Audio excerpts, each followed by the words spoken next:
Good evening. Good evening. Welcome. Good evening. Welcome in RNQ Zeno classes. Block number 4, unit number 4. Prominent theistic philosophers of the West. Contents: objective, introduction, ancient Western philosophy, medieval Western philosophy, modern Western philosophy, contemporary Western philosophy. Let us sum up further readings and reference.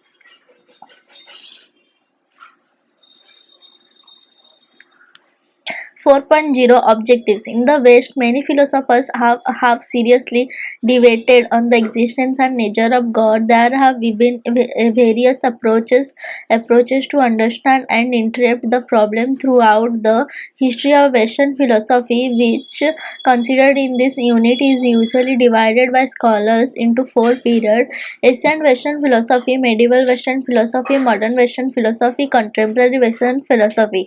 In this unit, all the prominent theistic philosophers are treated under one or other period, period that corresponds to their time of life and activity. 4.1 Introduction. The term theism derives from the Greek theos, meaning God, was first used by Ralph Codworth 1670 to 1688. It refers to a doctrine concerning the nature of a monotheistic God and God's relationship to the universe. It consists of God as personal, present, and active in the governance and organizations of the universe. The use of the word arose in the wake of the scientific revelation of the 7th century to contrast with the then emerging deism, which contended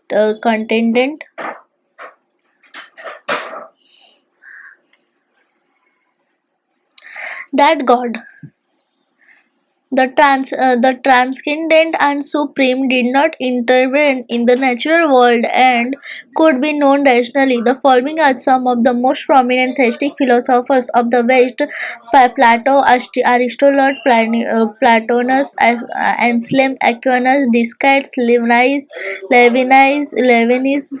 Whitehead, hmm, Marshall, Tillich, and Rahner. 4.2 Ancient Western philosophy. Plato. For Plato, God is the efficient cause of the order in the universe. The form of ideas exist in a world of their own. Demiurge or God. The efficient cause makes everything in the world. According to the pattern of the forms in this way, the forms are of exclam,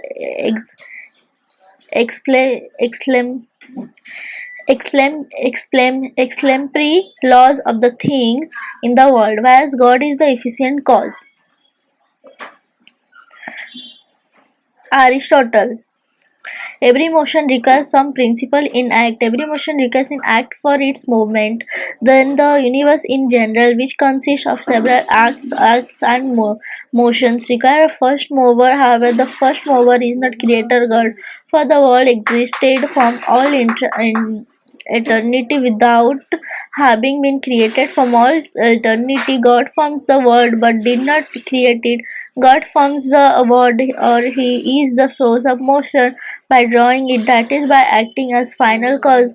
In Aristotle's view, if God caused motion by efficient physical cause, then he would be changed, as there would be a reaction of the moved on the mover. He must act therefore as final cause by being the object of desire. The first mover should move things or cause changes without being moved, without having any personal potentiality within himself. Otherwise, the first mover itself would change, calling for another cause, which is a contradiction. Hence, the most mover should be the unmoved mover. The first mover, insofar as he is unmoved, it is not in potency. If he is not potency, then he must be in pure act, that is pure perfection. That which is in pure act is in material, for that which is material is always in motion. That which is not material is spiritual. Hence, the first unmoved mover is spiritual. That which is spiritual is intelligence or thought. In this way, the first unmoved mover is pure intelligence or thought. Plotinus, God is absolutely transcendent. He is the one beyond all being, ineffable and incomprehensible. Neither essence or being nor life can be predicated of the one. It is not because it is less than any of these things, but because it is more. The one can't be identical with the sum of individual things, for it is these individual things which require a source of principle, and his principle must be distinct from them and logically prior to them. If the one were identical with each individual thing taken separately, then each thing would be identical with every other, and the distinction of things, which is an obvious fact, would be illusions. Thus, the one can't be any existing but is prior to all existence. Since God is one, without any multiplicity, there can be in the one and duality of substances and accident, and Plotinus is thus unwilling to ascribe any positive attributes to God to so as to avoid any delimitation of God by predictions. He has neither thought or nor will nor activity. God emanates. How can Plotinus account for the multiplicity of things? God can't limit himself to finite things as through they were part of him, nor can he create the world by a free act of his will. Science, since creation is an activity and we are not justified in ascribing activity to God and so impairing his unchangeability. Hence, Plotinus had recourse to the metaphor of emanation. 4.3 Medieval Western Philosophy. Augustine. According to Augustine, the human mind appends necessary and changeless truths which is present to all and gives itself to all alike. This truth is superior to the mind in so far as the mind has to bow before it and accept it. The mind does not constitute it nor can amend it. The mind recognizes that this truth transcends it and rules it throughout rather than the other way around. If it were inferior to the mind could change it or amend it. If it were equal to the mind, intuition is changeable as the mind is changeable. The mind varies in its apprehension of truth, offending in it now more clearly, now less clearly, vast truth ever remains the same. Therefore, this क्या हुआ aunty? हाँ.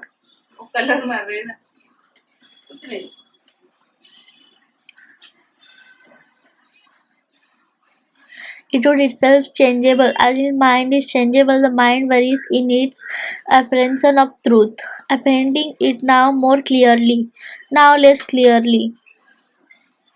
But truth ever remains the same. Therefore, this unchangeable truth is neither inferior nor equal or to our minds, but superior and more excellent. The unchangeable or eternal truth must be founded on being, which reflects the ground of all truth. For eternal truth can't be convinced without a ground of truth. The truth is whom, by whom, and though whom those things through whom those things are true which are true. In every respect, eternal truth proposes eternal being. Anselm of Canterbury, the Platonic doctrine of universals, a doctrine of realism starting that the universal or general nature of an object exists prior to the particular material thing, was utilized by Anselm in his famous ontological argument for the existence of God. According to his philosophy of Neo-Platonic realism, the extent to which any object is real depends upon the degree of its universality. In And as much as God is the most universal being, He is the most real of all beings, and Slem's ontological argument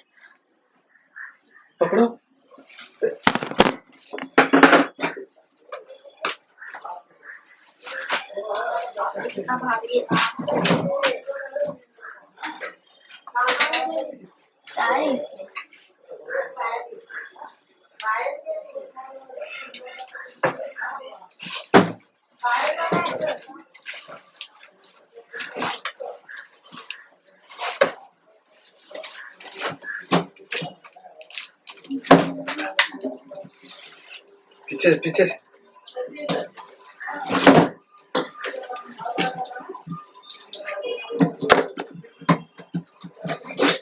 ठंडी लग रहा है sir, पंखा बंद करो, सर्दी लग रही है।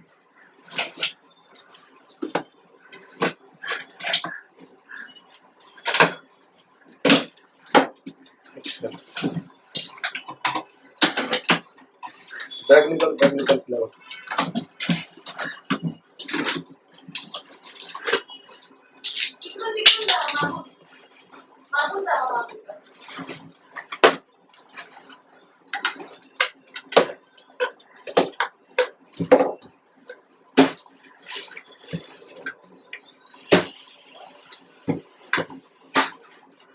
अरे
हेलो हेलो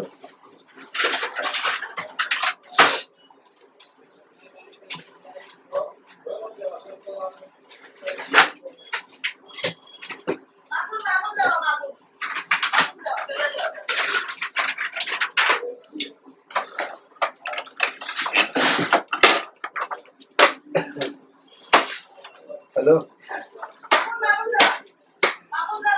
ओके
मैं ये एक मेरा पैराग्राफ है, मैं करके आती हूँ। इसको ऊपर रख दो।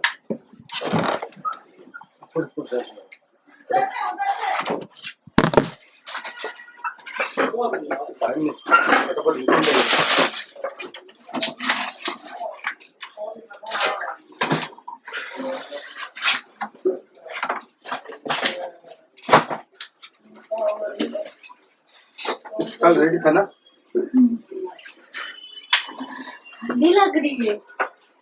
गरम किधर कट उठा।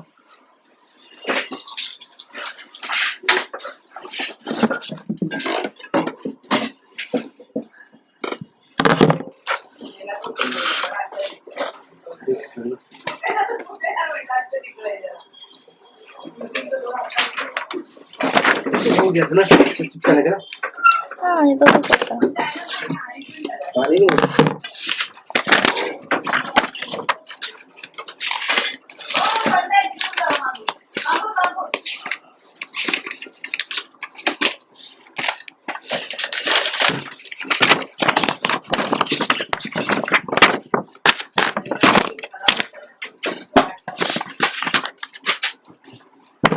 रखो, उठो इसको उठा के रखो। मैं बनाती हूँ ना। फटाफट क्या होना है। इसका एड्रेस निकाला? हाँ। ये उसको भरा है पूरा। क्या बात है?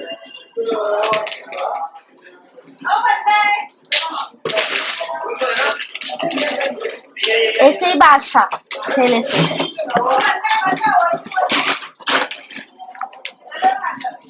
बराबर।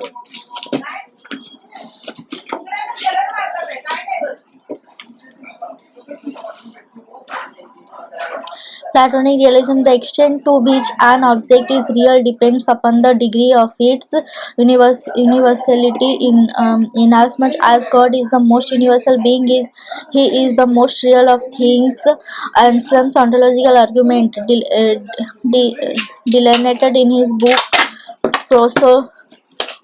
Proslogion, can be perhaps in this way, that man which nothing greater can be thought exist, at least in one's understanding, that then which nothing greater can be thought can't exist only in the understanding, but in reality as well, which is greater therefore that which nothing greater can be thought exists both in the understanding and in reality. God is that then which nothing greater can be thought, therefore God exists both in understanding and in reality. The monk Gonilo or Marmator criticized Anselm's ontological argument on the ground that the argument that can actual proof its conclusions. For example, said Gonilo, anyone could claim to possess an idea of an unreal object such as perfect island as proof of its existence. Anselm replied that an idea of an unreal object does not prove its existence, but that the idea of God thus implies its existence because the idea portrays him not as an imaginary or possible object, but as a perfect, indispensable, necessary being. Cosmological argument. In his book Monologion, Aslam accepted the doctrine of Platonic realism that through God, beauty, and the universal have an existence of their own. Realism, that truth, God, goodness, beauty, and the other universals have an existence of their own, independent of the individual things to which the universal may apply. The beauty exists in irrespective of any specific beautiful object, such as a beautiful universal exist and irrespective of any specific beautiful object, such as a sunset universal exist in particular objects by they also exist apart from particular objects in which they are found. For example, many good things exist, some of which possess a greater amount of the good than others do. Such things possess only relative good depending upon their worth.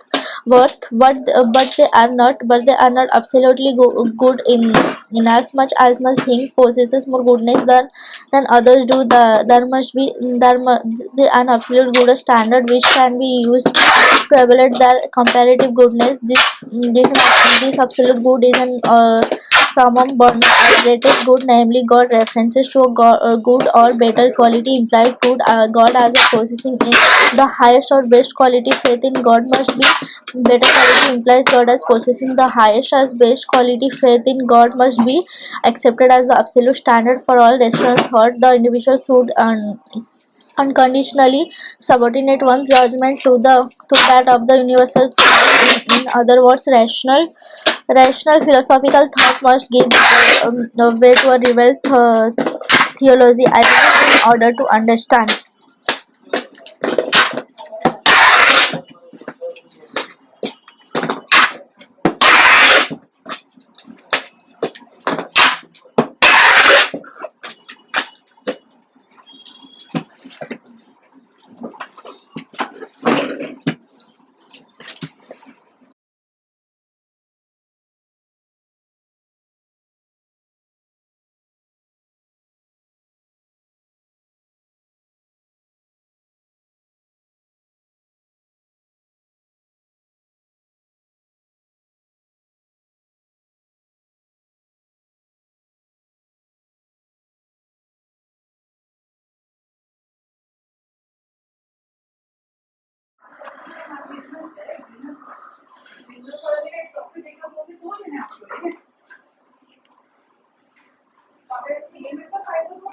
Aquinas put forward five arguments for the existence of God. Arguments for motion. The first and more manifest way to prove God's existence is the argument for motion. It is creation that in the world some things are in motion. Now whatever is in motion is put in motion by another. If they by which it is put in motion, motion be itself put in motion, then this must also be put in motion by another. But this can't go on to infinity, for then there would be no first mover, and hence no mover at all. Therefore it is necessary to arrive at a first mover put in motion by no other. This first mover is God. Argument from causality. In the world of experience, there is an order of efficient causes. There is no case known in which a thing is found to be an efficient cause of itself. In such a case, it would be prior to itself, which is impossible. Hence, it is necessary to admit a first efficient cause, to which everyone gives the name God. Argument from contingency. We find in nature things that are possible to be and not to be, since they are found to be generated and to be corrupted. Hence they are possible to be and not to be. But if at one time nothing was in existence but in possibility, it would have been impossible for anything to have begun to exist. Consequently, even today nothing would be in existence, which is absurd. Therefore, not all beings are merely possible. There must exist something, the existence of which is absolutely necessary. Such a necessary being is God. Argument from gradations of perfection. Among beings there are some more and less good. More or less are predicated of different things which resemble in the different ways. As these are things which are the best, he trusts the noblest, etc. Therefore three must also be something which is it all things the cause of their perfection. We call him God. Argument from design. We see that even things which lack intelligence act for an end.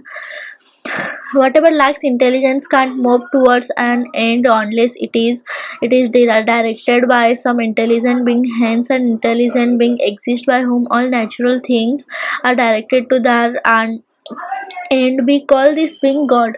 4.4 Modern Western philosophy. Descartes. For Descartes, there are three substances: self, world, and God. Substance is that which needs nothing else to exist in the strict sense. There is only one substance which is totally independent, that is God. However, Descartes avoids pantheism by adding that we could also be called created substances that exist by the help of God. Proving God's existence is basic in Descartes' search for certainty. Descartes gives the three arguments for the existence of God. Argument from the idea of the perfect infinite. I conceive of God as an infinite, independent, all-knowing, all-powerful substances by which I myself and all other things, if they actually exist, have been created. I therefore have the idea of the infinite, but the idea of the infinity could not have been produced in my mind by the other ideas of self and world too, which are infinite. It is not by removing the limits that I form the idea of infinity, but it is by limiting the positive idea of infinity that we form the idea of the finite. Consequently, before I form any other idea, I have the idea of infinity, which is a clear and distinct idea. It as obvious or more so than the idea of the thinking self, because I can't conceive of anything finite unless I have an idea of the infinite. Therefore, since clear and distinct ideas must have objective value, there is actually something infinite which is perfect. Now, this perfect being must exist. How else would I explain the origin of this idea in me? In other words, neither external world nor I am perfect. The external world is not perfect because it is corporeal and changeable. I am not perfect because I doubt. Therefore, there must exist a perfect being who has put in me this idea of himself. Argument from contingency or contingency thinking self. I must conceive of the thinking self as contingent, that is as non necessary. Otherwise, it would not be a doubting self. But I could not have the idea of a contingent being unless I had a previous idea of the necessary, because contingency contingency is the negation of necessity. This previous idea of the necessary is not formed through the idea of the contingent self. The previous idea of the necessary is not formed.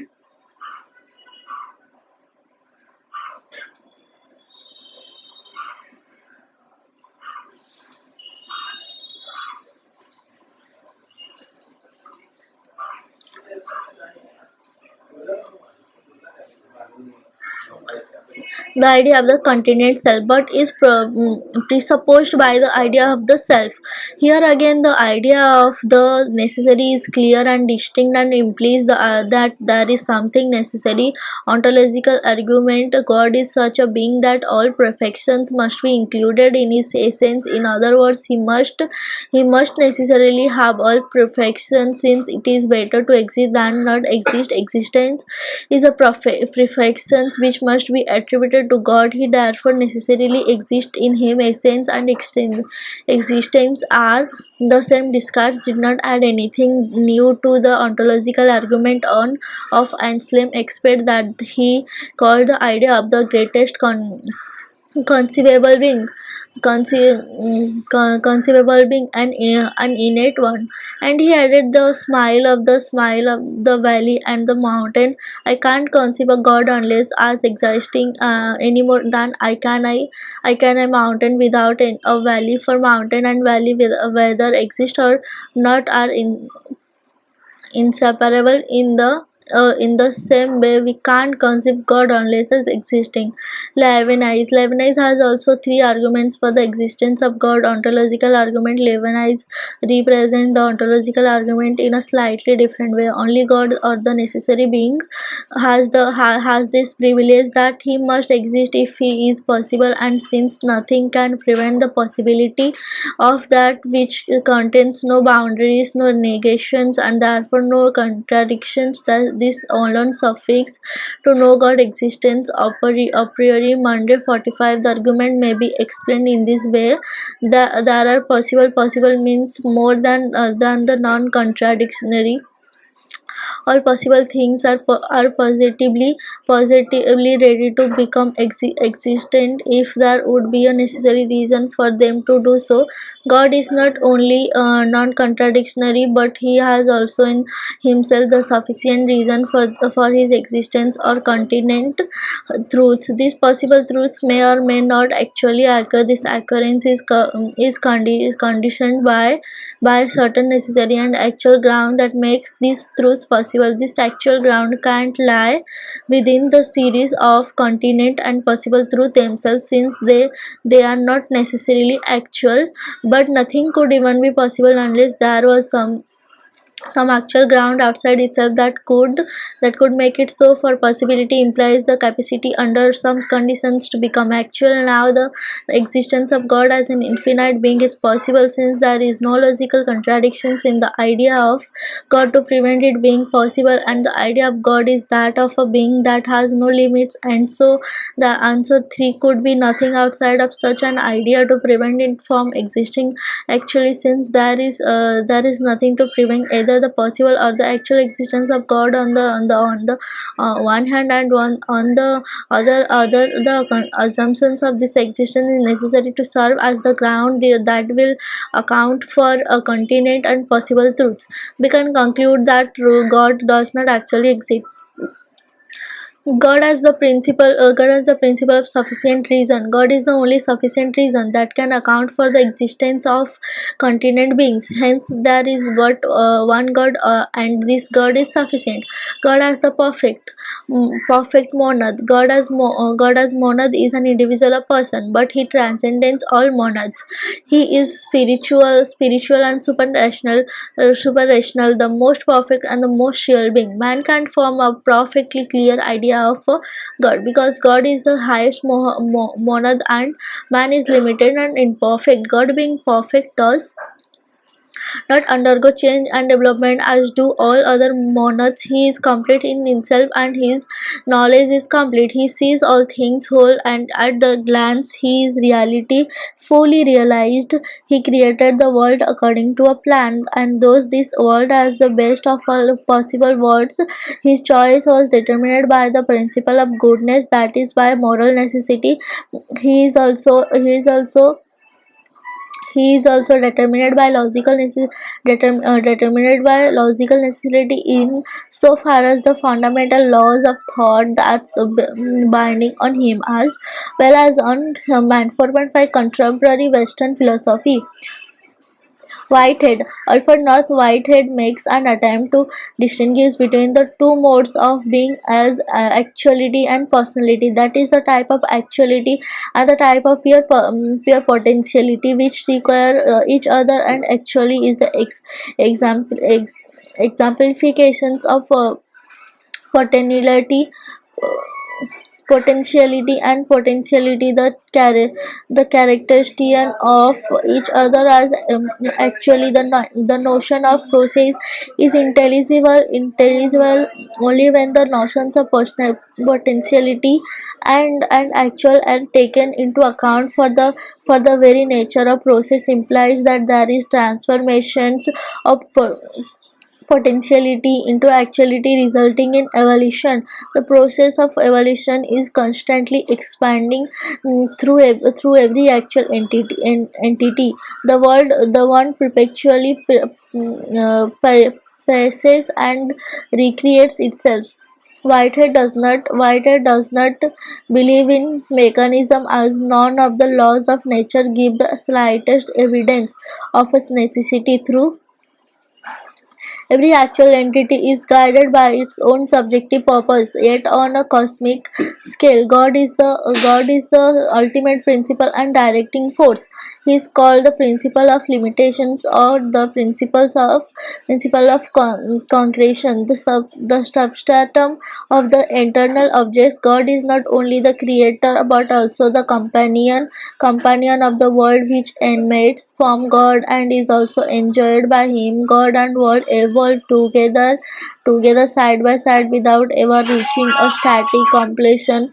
The evolution of God together with that of world exhibits a dualism left unbridged. The relation of God with the world is not the relation of the world with God. The world depends on God, but by that it does not follow that God depends on the world. However, God's nature is both primordial and consequent. Primordial nature reveals Him as changeless and timeless, whilst consequent nature reveals Him as a dynamic, constantly in process of becoming, and is continually enriching himself through the universal creation of new elements. As God is both primordial and consequent, He is also both transcendent and immanent. God is transcendent in the way every event transcends another event. He is also immanent insofar as He is present in very being. Hetman's etymology, like Whitehead's metaphysics, continues to hover between the empirical and the a priori, between science and ordinary experience. Marshall, a more acceptable approach for a validation of the existence of God is suggested by Joseph Marshall, a Belgian philosopher, in the fifth catchit of his classical work. The point of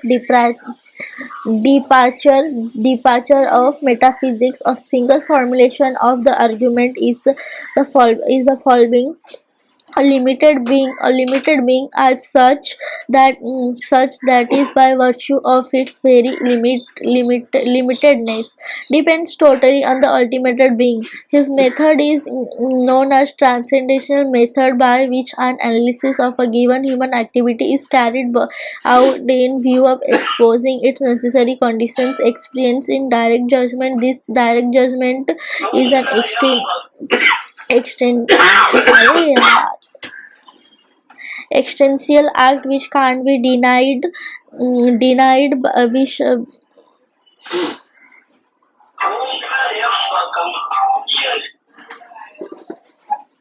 Hello, hello, hello,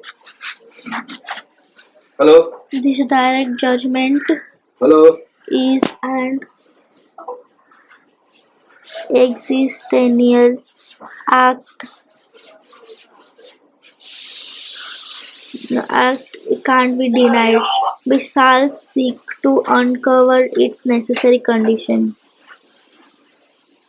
And among these we will discover the validity of the principle of the transcendental causality, which is the unlimited being or God. Direct judgment is an act of the intellect in which we say something of an object as presented to us our sense. It is the immediate affirmation or denial that something does not exist. For instance, there is something is direct judgment, but God exists, or there is so such thing as a soul are not direct judgments, for they are not immediate affirmations or denials. Rather, they are conclusions based on the other more immediate affirmations or experience. Now, no one can deny direct judgments to deny direct judgments to deny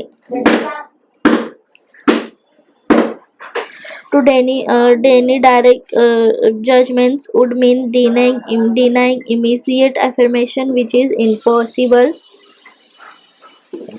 For instance, if one says there is nothing, at least that nothing should be there, which is again something. Hence, direct judgment of there is something is in, inescapable and undeniable fact of human experience. Direct judgment is a movement, a dynamic process. In every judgment, my intellect goes beyond the finite to the infinite. beyond the relative to the absolute, beyond beings to being itself. Hence, my intellect and direct judgment are dynamic. Affirmation in direct judgment experience or limit. In very direct judgment, as presented to our sense, we affirm two kinds of things about something. What it is, its essence, it is the thisness, and that its existence. I experience the is element as actual limited by the this element, that is I experience the limitation of existence by essence.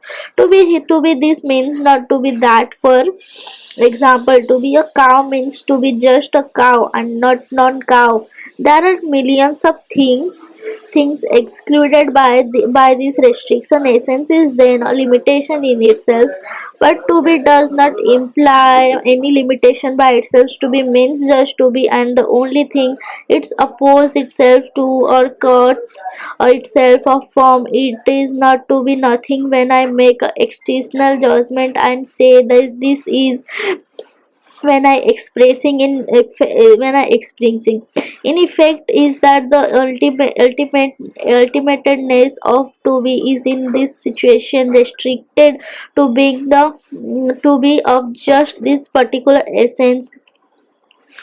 In other words, the dynamic movement of my intellect experience a limit, a check to its movement. This means the my intellect in every affirmation is ultimately tending towards the unlimited being. I do experience the limitation of existence in experiencing the limitation. I do in toward the unlimited existence, for in recognizing a limit one goes beyond that limit. Now we have seen that existence does not imply limitation in itself. If existence is limited, it is limited by something other than outside if of itself. That is essence. In other words, of I am tending towards pure existence, absolute and unlimited existence, unrestricted by any essence. The unlimited being ultimate end of my intellectual dynamism really exists. We establish it along three distinct paths, starting from the reality of the observable world around us. We accept the world around us as real. If the world is real, then the ultimate means क्या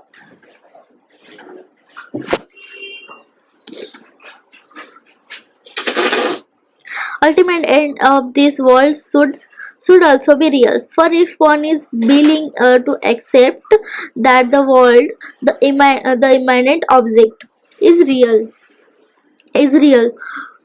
one must accept logically and honestly the reality of the unlimited being, in as much as it is one of the constitutive conditions of our world or proximate object. Starting from the fact that the unlimited being is not consequently sought, my striving after the unlimited being in all my intellectual activity is not a consequence or explicit desire. I am so unconscious of it that हाँ मैं screenshot भेज रहा हूँ 2 minute में डालता हूँ हाँ हाँ करा दो ना मतलब देने लगा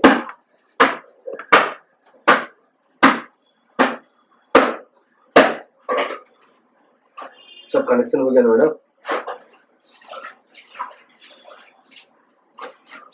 very conscious of it.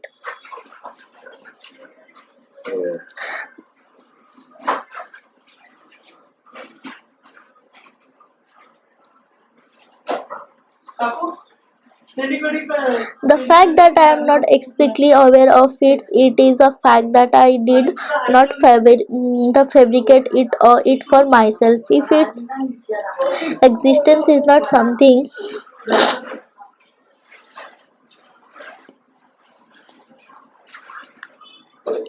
I have fabricated,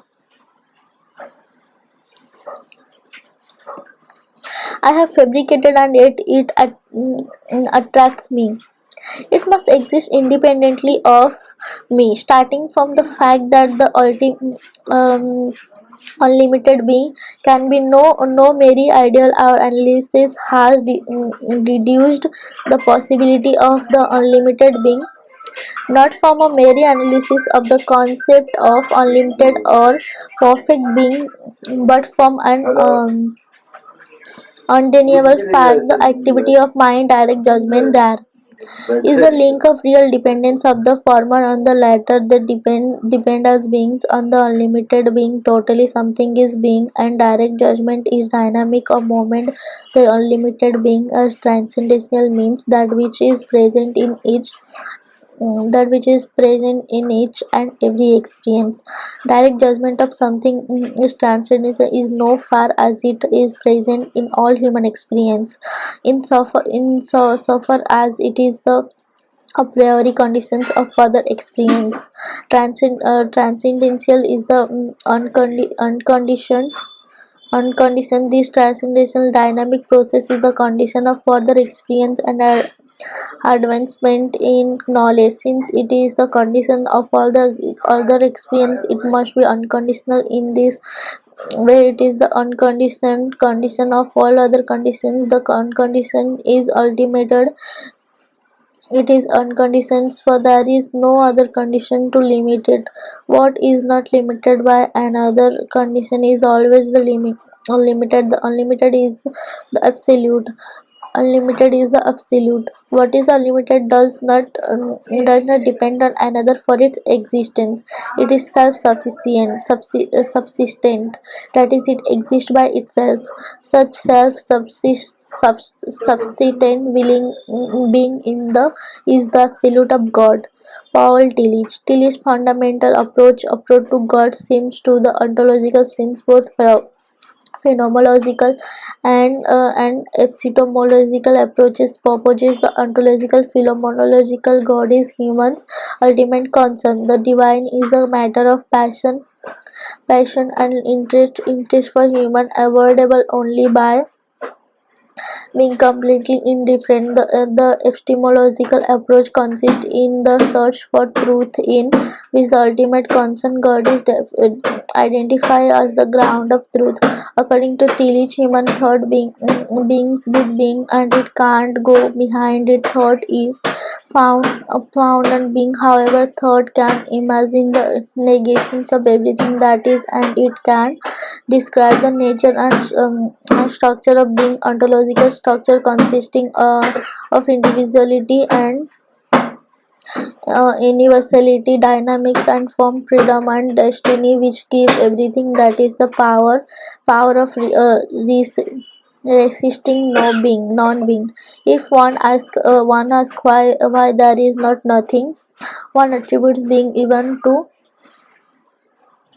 nothing. The question or being is the ultimate questions raised by mythology, cosmology, and metaphysics. These have asked the questions of being both implicitly and explicitly, and have tried to reason it out.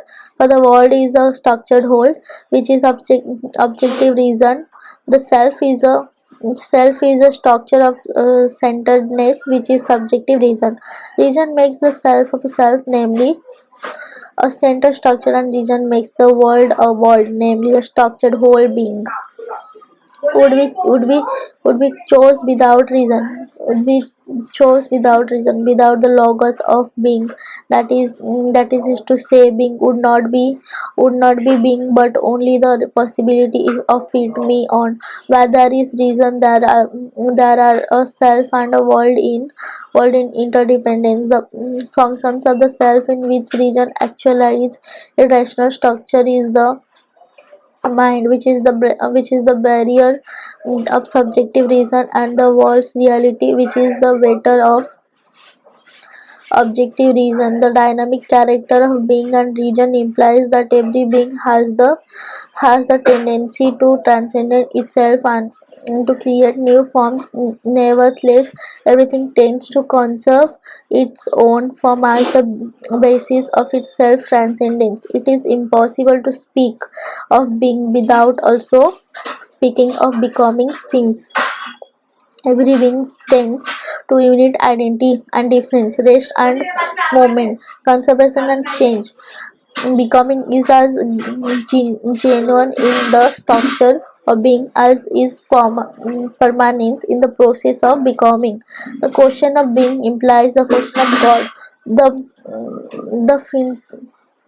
The finitude of being drives to us to the queries of God, which concerns human ultimately. Whatever concerns a human ultimately is God. The being of God is being itself, which does not mean highest being.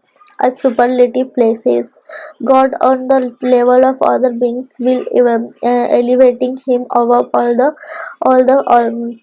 them. On the contrary, being itself refers to the ground of being, the power of being, the power inherent in everything resting non being. Hence, it is better to say the God. The God is the power of being, is everything and above everything, the infinite power of being. For if God is not being itself, he is subordinate to it. As being itself, God is beyond essence and existence. Logically, God as being itself is before prior to the split, mischaracterize finite being as power of being. God transcends every being and also the totality of being, namely the world. Consequently, God can't be objectified, can't be brought into the subject object structure of being. For an object is that toward which the cognitive act is directed, be it God or a stone, be it oneself or a mathematical definition. The problem of logical objectification is that it never is merely logical, as it carries with it ontological presuppositions and implications. God to be the ground of being and becomes one among others if he is brought into the subject object structure of being. God can't but is subject. Even if he becomes a logical object just as being itself beyond every subject object structure by going beyond from finitude and infinity. Being itself is beyond finitude and infinity. Otherwise, it would be conditioned by something other than itself, and the real power of being may escape. It being itself limitlessly transcends every finite being. On the other hand, finite being participates in being itself and in its infinity. Otherwise, the finite would not have the power of being, and it would be swallowed by non-being.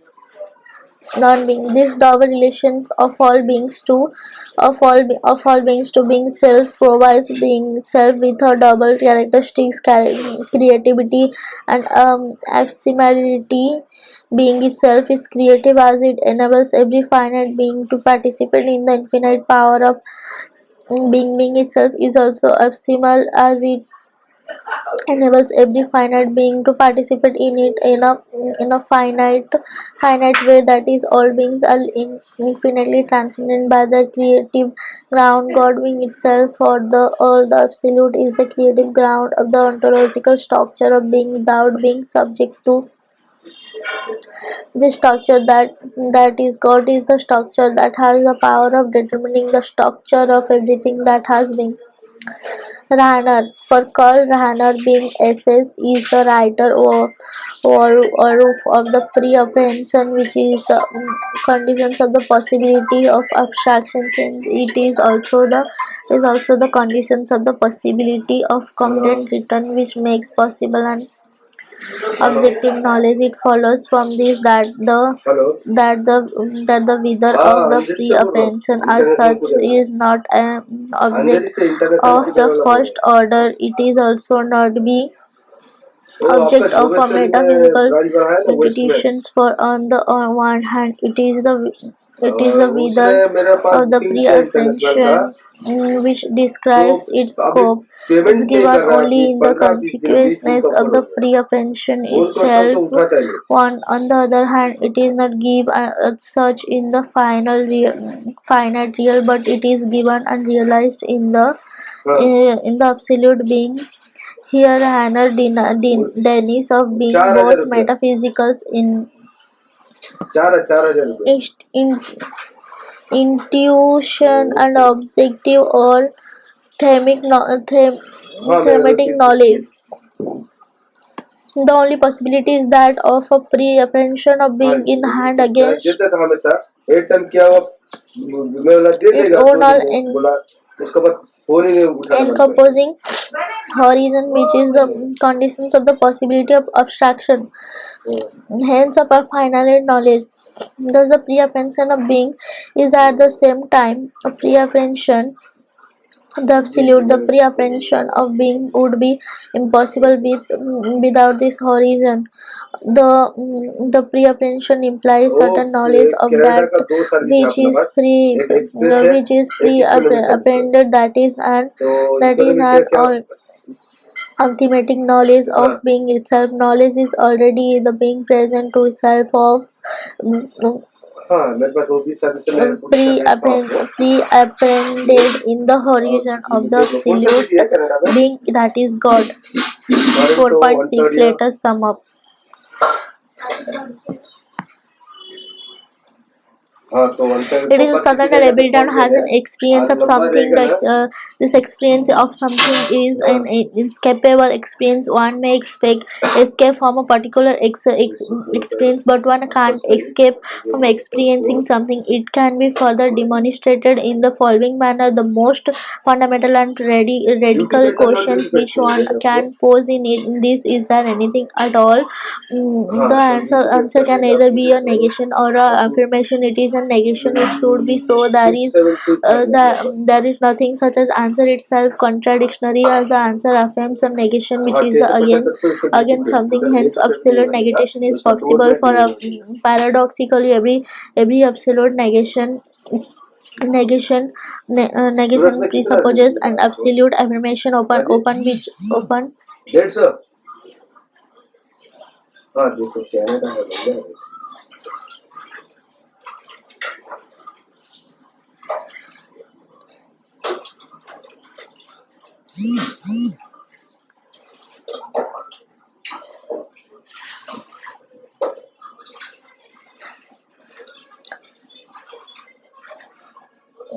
negation. Duty free है, duty paid वाला बोला।